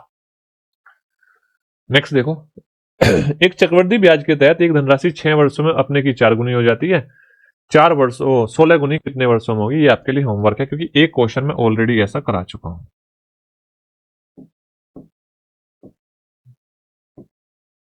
आप इसको कमेंट करके बताना। होमवर्क क्वेश्चन नंबर 19 और आंसर। देखो ये भी बड़ा प्यारा क्वेश्चन है। बोल रहा है 900 रुपए साधारण ब्याज पर, 900 रुपए जो है साधारण ब्याज पर उधार दिए गए। आफ्टर 9 मंथ यानी कि उसके 9 महीने बाद अनादर 600 रुपए उधार दिए गए, और वो किस पर? 1.5 times of the original rate. जो ओरिजिनल रेट है उसके 1.5 टाइम्स पर। If total simple interest after 1 year is 72, total simple interest कितना है? 72 है, एक साल बाद। और इसी क्वेश्चन में आपको चीजें समझना बहुत जरूरी है, नहीं तो ये कैलकुलेटिव है। कैसे? आप एक बात बताओ, बड़े ध्यान से समझना, देखना मेरे भाई, एक बात समझना।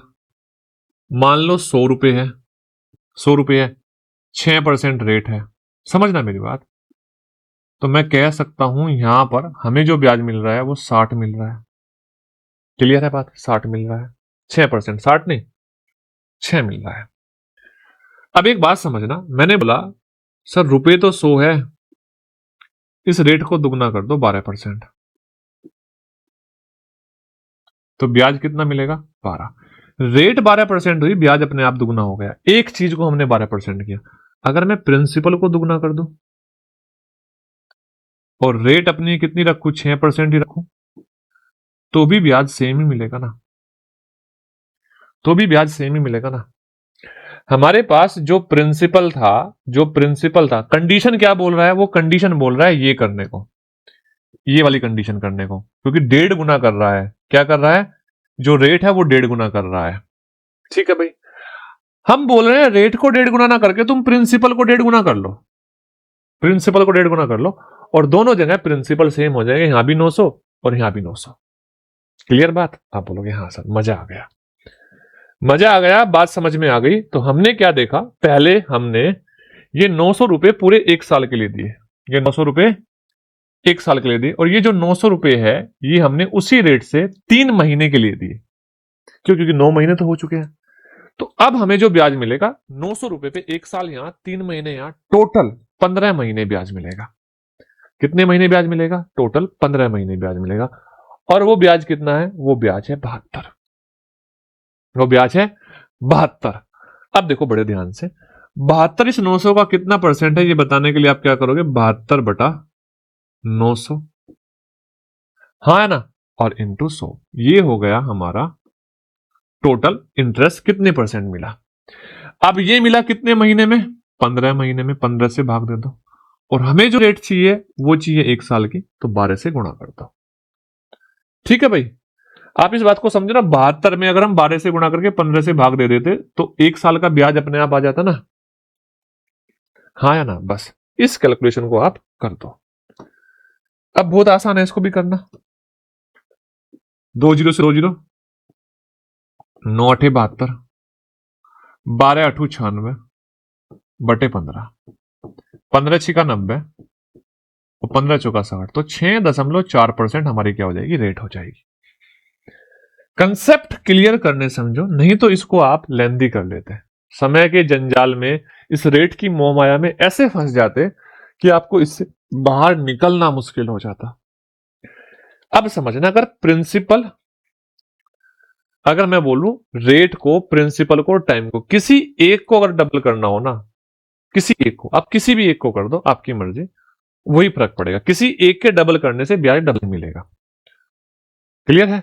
किसी एक के 3 गुना करने से ब्याज अपने आप 3 गुना मिलेगा। और वहां पे अगर मान लो रेट को 3 गुना करने को कहा गया है, आप अपनी मर्जी से प्रिंसिपल को 3 गुना करोगे तो भी आंसर सेम आएगा।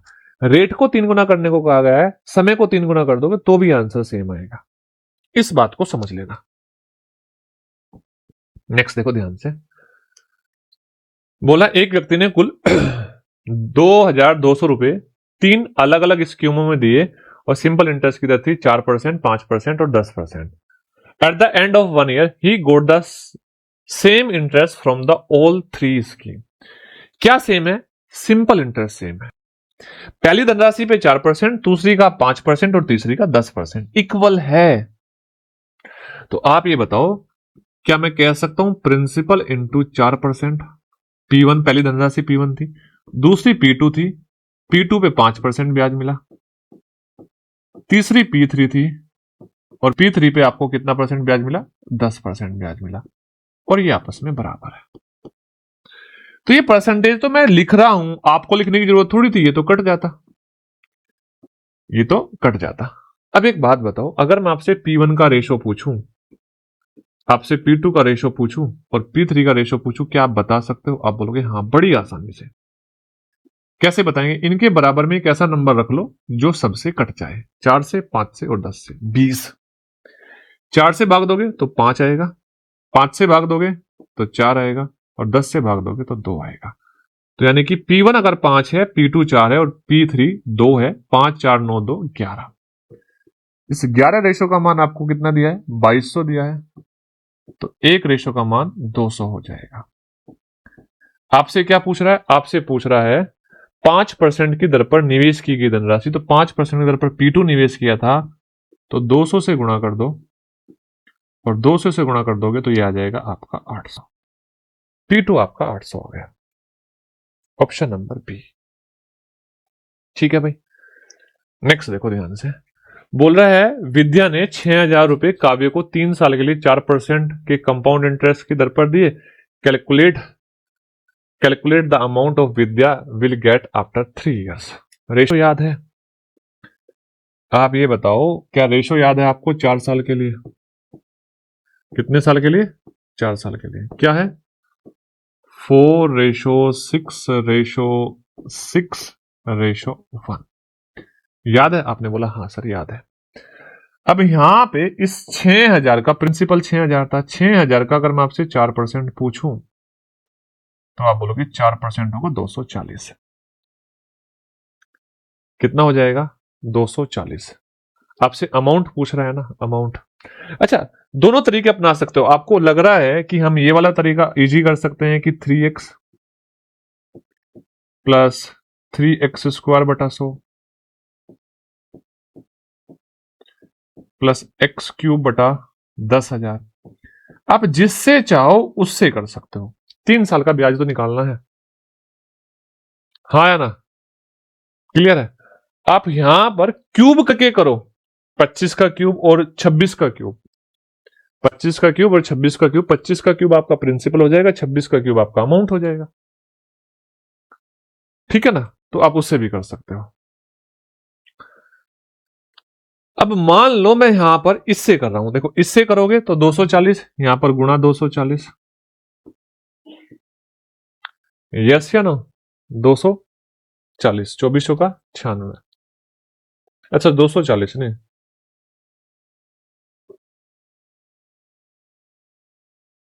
फिर तो ऑप्शन ही मैच नहीं हो रहा ना, क्योंकि 960 तो ब्याज यही बन गया।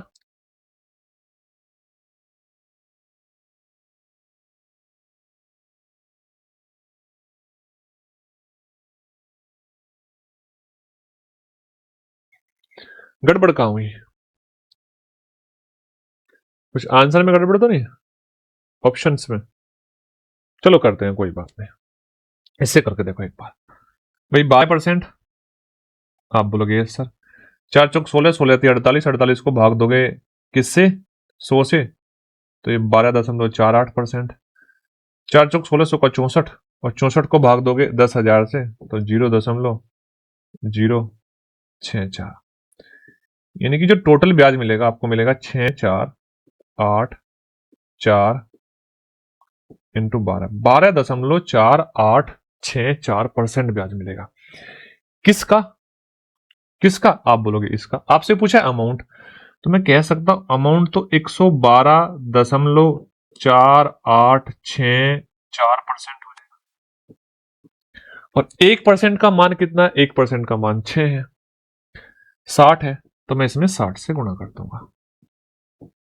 अब देखो, जब 60 से गुणा करोगे तो जीरो, मैं डायरेक्ट पूरा का पूरा बता रहा हूं, जीरो। 6 चौक 24 का 4 का, 6 छंग 36, 2 38, 8 छंग 48 और 3 51, 6 चौक 24, 24 5 29, 6 दूनी 12, 12 2 14, 6 एकम 6 और 1 7, 6 एकम 6, तो कितना है? 6749। और यहां पे कितने स्थान पे दशमलव लगा दोगे आप दशमलव लगा दोगे 4 स्थान पे। 6749.18। तो option number C correct answer आ गया। ठीक है, डन है बातें। अच्छा ये 3 साल का था यार, यहां ये गलती इसलिए होगी, ये मैं भी तो कहूं क्यों नहीं आ रहा। 4 साल नहीं थे, 3 साल थे। तो 3 साल में आप 3, 3 और 1 कर सकते हैं, 3, 3 और 1 कर सकते हैं। तो यहां पे 240 से गुणा करोगे, यहां पे आप 24 से गुणा करोगे, क्योंकि 24 नहीं, इसका कितना परसेंट, 4%, 24 चौका 96, 9.6 से गुणा करोगे। अच्छा इसका 4%, आगे की बात छोड़ दो, आगे की बात छोड़ दो। अगर करना भी चाहो तो आप देखोगे 6 चौक 24, 9 चौक 36 और 2 38, ये आएगा, ये आएगा। क्लियर है बात। अब यहां से आप अप्रोक्सीमेट में जा सकते हो, अप्रोक्सीमेट में आप जा सकते हो कि कितना ब्याज आपको मिलेगा। कैसे? 720 ब्याज तो ये मिला, 6 दूनी 12, 6 3 18, 9 तिया 27 और 29, तो 749.8 समथिंग ब्याज आपको मिलेगा। और 6,000 में 749.8 जोड़ोगे तो आपका आंसर यही आएगा, यही आएगा आपका आंसर।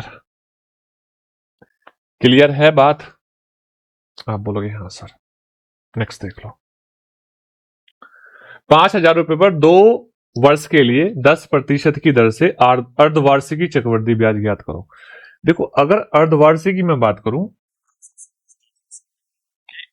छमाही जो ब्याज मिलेगा 20 को 2 से भाग दे देंगे तो 10% आपका हाफ ईयरली ब्याज मिलेगा। और इस 2 वर्ष में आप ये भी समझ जाओगे कि 4 हाफ ईयरली होंगे। और 10% का जब रेट हो और समय आपका 4 गुना हो रहा हो तो आप सीधा सीधा रेशो याद रखना। आपको बताया भी था क्लास में, अगर प्रिंसिपल आपका 100 है तो आपका अमाउंट 146.41 होगा, चक्रवृद्धि ब्याज 46.41 होगा। किसका? 5,000 का।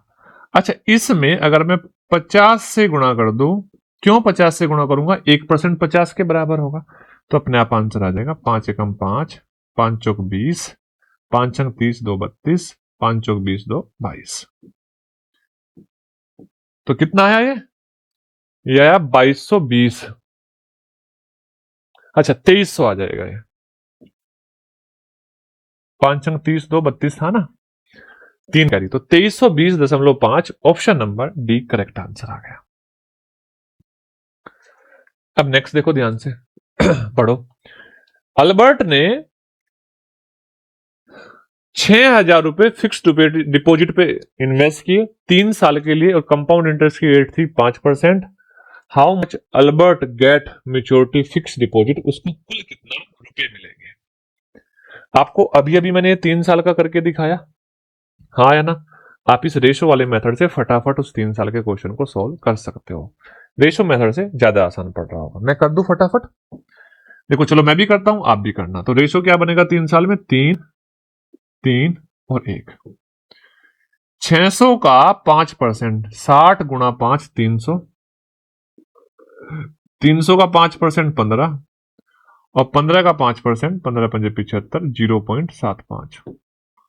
ठीक है भाई 0.75। अब हमें इनकी गुणा करके जोड़ना है। तो देखो ये तो हो गया 900, 15 या 45, और ये हो गया आपका 0.75। तो आपने देखा 945.75 ब्याज मिलेगा। और 6,000 रुपए पहले से थे तो 6,000 और जुड़ जाएंगे, 6,945.75। Option number D correct answer हो जाएगा।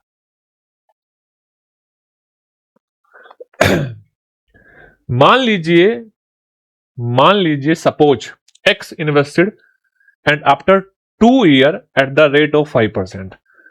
एक्स ने कुछ पैसे निवेश किए या 100 रुपए निवेश किए और 2 साल बाद 5% की दर से वाई रुपए इंटरेस्ट के रूप में मिले। तो आप मुझे बताओ क्या यहां से मैं कह सकता हूं 10% ब्याज मिला? हम बोलोगे हाँ sir. If y is then invested for 2 year and 5% rate, तो क्या मैं यहां से भी कह सकता हूं कि यहां से भी 10% ब्याज मिला? Eight the simple interest yields Z is the interest.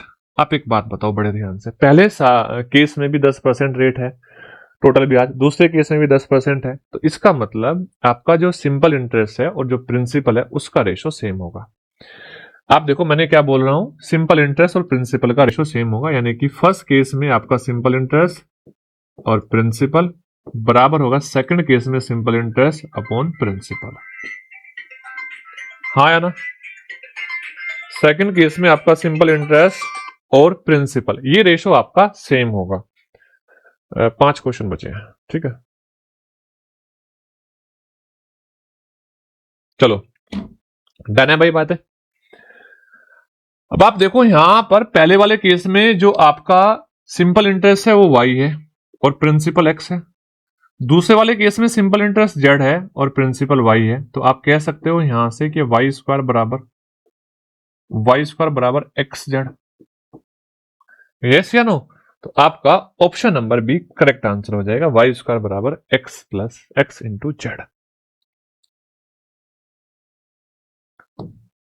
Next देखो ध्यान से, एक व्यक्ति ने 8,000 रुपए 6% की दर से, 5,000 रुपए दूसरी स्कीम में 8% की दर से, if he receive total interest 1760 in both scheme, what was the duration time of period of investment. तो उसे बताओ कि यहां पर किस ड्यूरेशन के लिए उसने इन्वेस्ट किया था, किस ड्यूरेशन के लिए उसने इन्वेस्ट किया था। अच्छा एक बात बताओ, मैंने मान लिया let time is y year, चलो मैंने मान लिया let time is x year, तो आप ये बताओ पहले केस में उसको 6% ब्याज मिलेगा और किसका 8,000 का, 8,000 का 1% 80 होता है और 6x% ब्याज मिलेगा, तो आप मुझे बताओ 8 छंग 48x% उसको ब्याज मिला होगा।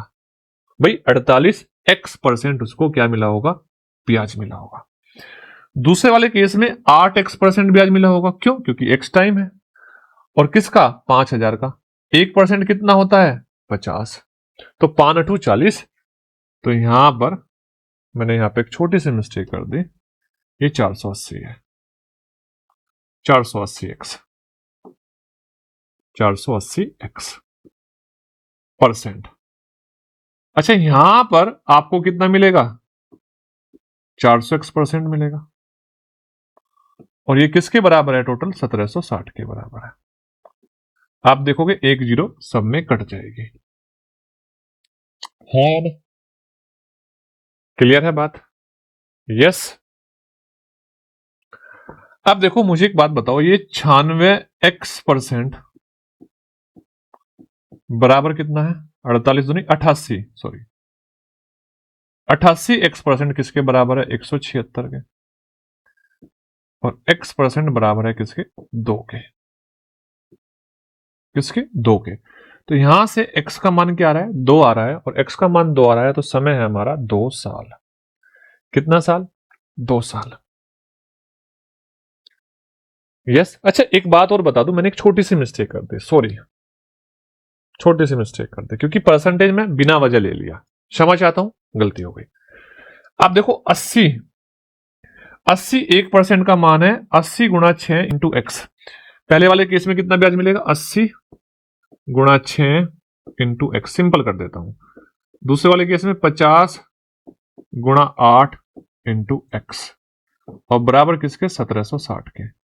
आप देखोगे सब में 0 है, तो 1 0 कट गई। ये 48x, ये आपका 40x, और 176।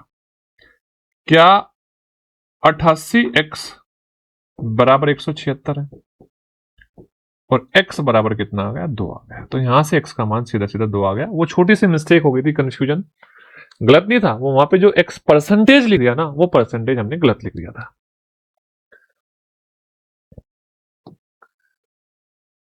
देखो ध्यान से, बोल रहा है एक धनराशि साधारण ब्याज के तहत 5 वर्षों में 2.5 गुना हो जाती है, समान दर से कितने वर्षों में यह 5 गुना होगी।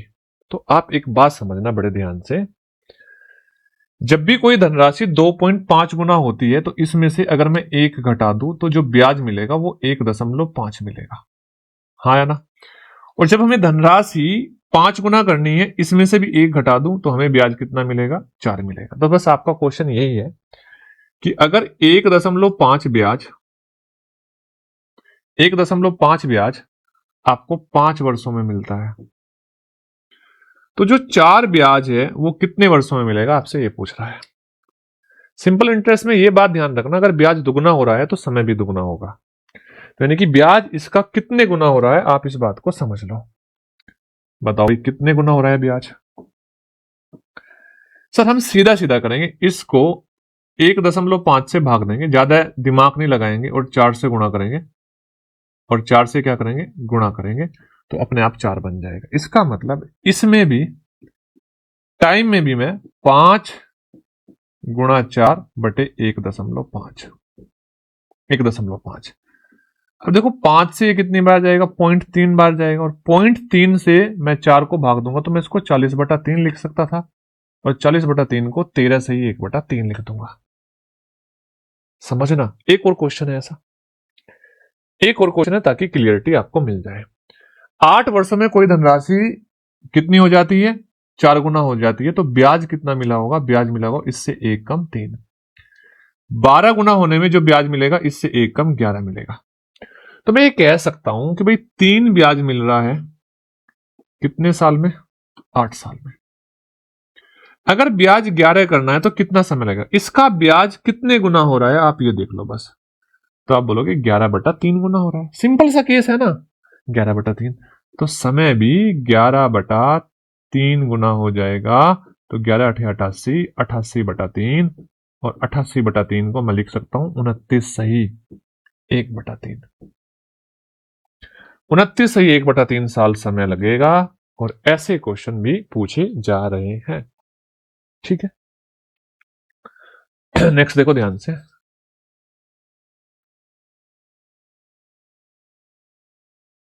अच्छा ये आपके लिए होमवर्क है, क्योंकि ऐसा क्वेश्चन मैं एक आपको करा चुका हूं। गलती से दोबारा ऐसा क्वेश्चन आ गया, क्योंकि एक टाइप का एक ही क्वेश्चन होना चाहिए था, इतना अच्छा लेवल का क्वेश्चन नहीं है। ये आपका लास्ट क्वेश्चन है, और जो कंपाउंड इंटरेस्ट और सिंपल इंटरेस्ट के जो बेहतरीन क्वेश्चन थे, या जिनको हमें एक बार देखना चाहिए था, बस वो क्वेश्चन यही थे। बाकी क्वेश्चन बहुत आसान थे। अगर आपने कंपाउंड इंटरेस्ट एक बार भी पढ़ा है, सिंपल इंटरेस्ट एक बार पढ़ा है, बेसिक से थोड़ी सी प्रैक्टिस करिए, तो उन क्वेश्चंस को आप कर सकते हो। स्पीड बनाने के लिए आपको और प्रैक्टिस करनी पड़ेगी। आप देखो 15,625 रुपए की राशि 1.5 वर्षों में इतनी हो जाती है, तो यदि ब्याज अर्धवार्षिक रूप से संयोजित है, आपको ब्याज की दर बतानी है। तो आप मुझे बताओ यहां से, भाई 15,625 हो जा रही है कि धनराशि कितनी हो जा रही है? 19,683 हो जा रही है, और ये होने में 18 महीने का समय लग रहा है। ये प्रिंसिपल है और ये अमाउंट है, ये इनका रेशो है। 18 महीने का समय लग रहा है। 18 महीने का समय क्यों? क्योंकि 1 साल 6 महीने 18 महीने होता है। और जब आपका इंटरेस्ट हाफ ईयरली कंपाउंडेड है, तो हम यहां 6 महीने का रेशो बता सकते हैं। कैसे? समय को 3 से भाग दिया गया है, तो इसका क्यूब रूट कर दो, और ये 25 का क्यूब है तो इसका क्यूब रूट आएगा 25। ये 27 का क्यूब है, 27 का क्यूब होता है 19,683, तो यहां आ जाएगा 27। तो यहां से एक बात समझो, आपको कितना ब्याज मिल रहा है? 2 किस पर? 25 पर, और गुणा 100। तो बात समझ में आई कि यहां पर 8% इंटरेस्ट मिला, लेकिन ये 8% छमाही है। क्या है ये? 8% हाफ ईयरली है। आपको ईयरली चाहिए तो इसका दुगना होगा 16%। और देखो एग्जामिनर कितना तेज है, एग्जामिनर ने यहां पे 8% भी दे रखा है। आपको बताऊं, मेरे साथ एक घटना घटी थी। जब मैं तैयारी कर रहा था तो फर्स्ट अटेम्प्ट में मैंने अपना एक दिल्ली पुलिस का एग्जाम दिया था। पहले क्या होता था ना, 2012 तक का दिल्ली पुलिस, 12-13 तक तो में भी दिल्ली पुलिस का अलग से एग्जाम होता था, सीपीओ के थ्रू नहीं होता था। ठीक है ना, 12 तक शायद, हाँ 12 था हमारा। तो जब सीपीओ के थ्रू नहीं होता था तो दिल्ली पुलिस का अलग एग्जाम होता था। वहां पर एक ऐसा ही क्वेश्चन आया, और जैसे मान लो यहाँ 8% हाफ ईयरली आई, तो पहले ऑप्शन में 8% देख रखा, और देख के मैंने आंसर लगा दिया, और पता चला वहां पर 2 नंबर से सिलेक्शन रुक गया था, और नंबर कितने कटे थे? 2.5। यानी कि अगर वो नंबर नहीं कटते, वो बेवकूफ़ी मैं नहीं करता, और शायद तुम भी करते होंगे बेवकूफ़ी, वो मैं नहीं करता, तो उस टाइम एक दिल्ली पुलिस की नौकरी और मिल जाती। ठीक है, चलो, उम्मीद करता हूं ये सारे के सारे कंसेप्ट आपके क्लियर हुए होंगे, सारी की सारी चीजें आपको समझ में आई होगी। कमेंट करके जरूर बताना कि आपको कैसा लग रहा है, आपको चीजें समझ में आ रही है या नहीं आ रही है। ये सीरीज मैं आपको पूरी कराऊंगा, पूरे के पूरे सीजीएल के सारे क्वेश्चंस मैं आपको कराऊंगा, हर टॉपिक के कराऊंगा, चाहे वो कोई सा भी टॉपिक क्यों ना हो। तो मिलते हैं हम नेक्स्ट ऐसी बेहतरीन वीडियो के साथ। जय हिंद, जय भारत।